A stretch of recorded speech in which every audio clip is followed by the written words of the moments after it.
1 month since the Russian invasion began, Ukrainian leader Volodymyr Zelensky has called for solidarity as Western powers gather in Brussels to discuss the conflict. In a video address on Thursday, Zelensky repeated his calls for a no-fly zone and said Western countries had not provided Ukraine with needed planes, tanks, and other weapons. At these 3 summits, we will see who is a friend, who is a partner, and who has sold out and betrayed us. Life can be protected only in unity. Freedom must be armed. Hours before on Wednesday, U.S. President Joe Biden arrived in Brussels to attend the emergency NATO, G7, and EU summits.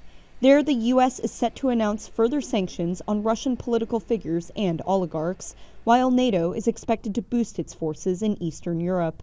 But Biden's European allies, some of which are heavily reliant on Russian oil and gas, may be divided on imposing further energy sanctions. 2 votes in favor, 0 votes against. Also on Wednesday, a UN resolution drafted by Russia that called for further aid to Ukraine, but without mentioning Moscow's role in the conflict, failed at the UN Security Council.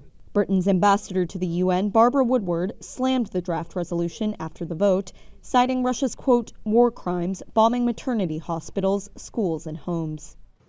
If Russia cared about the humanitarian situation, it would stop bombing children and end their siege tactics. But they haven't.